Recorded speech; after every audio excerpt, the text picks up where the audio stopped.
Hello guys, Belle here. Going to give you a breakdown on your Survival Hunter Honor talents for PvP.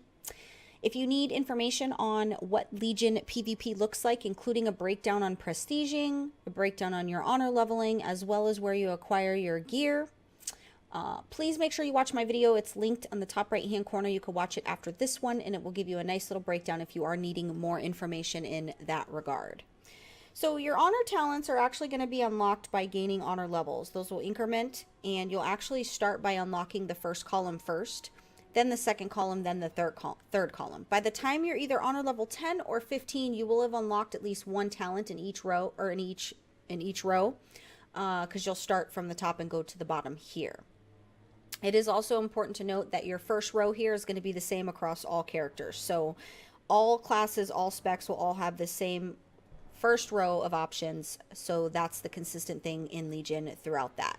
Your first one, of course, is going to be your Gladiator's Medallion. This does replace the Honorable Medallion. It's instant. It's on a 2-minute cooldown. This removes all movement impairing effects and all effects which cause loss of control to your character while in PvP combat, so obviously that's super important for you to have.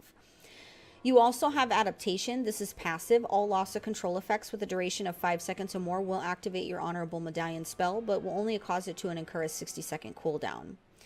Then finally you have Relentless. This replaces the Honorable Medallion. It is passive. Duration of incoming crowd control effects is reduced by 25%. I did test this out actually on how viable Relentless is to figure out which would be the better use here. Now, for arenas, obviously having control over when you use your trinket is super important. This can make or break whether or not you win or lose an arena match. So I definitely would recommend, of course, having the trinket for arenas. However, what I did find for battlegrounds is specific roles that are more prone to train CC, especially with so much CC going on from different members of the opposing team, since there's so many people in a battleground. I did find that when I tested this as a Destruction Warlock, which I'm one of the classes that's constantly CC'd because of my fear and my Chaos Bolt, I spent less time in CC, and I did actually like it because this reduced it all by 25% versus only being able to use my trinket once every 2 minutes. So I did feel like in a battleground and RBG scenario that I would get more bang for my buck using Relentless. Keep in mind that this is subjective, so it doesn't necessarily mean I'm right. This is just what I found in testing. Your second set here, you have Quick Shot. This is passive, increases haste by 6%. You also have Initiation. This is also passive. Critical strike chance of your damaging abilities and auto attacks increase by 30% on targets on or above 80% health. Your Focus Fire is passive. Its damage increased by 15%. Being attacked will cancel this effect for a full 8 seconds. Your next set here, which is going to be your Dragon Scale Armor, this is passive. Magical damage over time effects deals 20% less damage to you.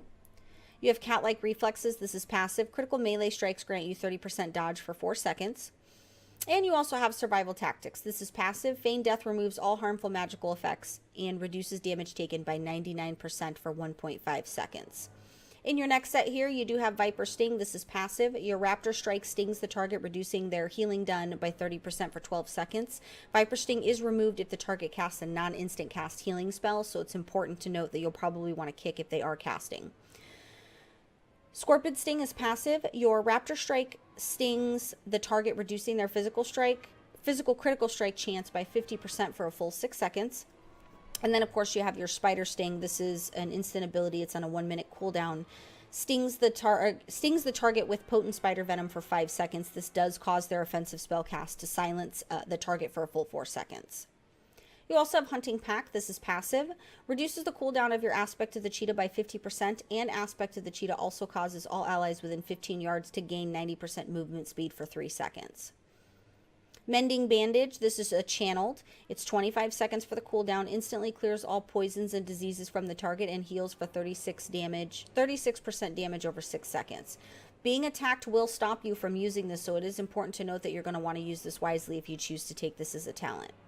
Master's Call. This is instance on a 45-second cooldown. Your pet removes all root and stun impairing effects from itself and its target and grants immunity to all such effects for a full 4 seconds. For your last row here, you have Sticky Tar. This is passive. Enemies who stand in your tar trap for 3 seconds have their gear coated with tar, slowing melee attack speed by 50% for a full 5 seconds. Your Diamond Ice is also passive. Victims of Freezing Trap can no longer be damaged or healed Freezing Trap is now undispellable, but has only a 5-second duration. Your Tracker's Net, this is instant. It's on a small 10-second cooldown. Hurl a net at your enemy, rooting them for 6 seconds. While within the net, the target's chance to hit is reduced by 80%. That is large. Any damage will break the net. That's going to be important to make callouts for your teammates so that they are aware that that's happening. So that's a look at what your talents for PvP are going to look like for Legion. Keep in mind we are in beta, so that is subject to change. If you have any questions, feel free to comment on the video. If you're new to PWNCAST, please make sure that you do subscribe to the channel so you can stay up to date on all your Legion coverage, including guides for PvP and PvE once Legion is live. I'm going to go ahead and get on out of here, guys. Thanks so much for watching, and as always, don't forget to like, comment, and subscribe.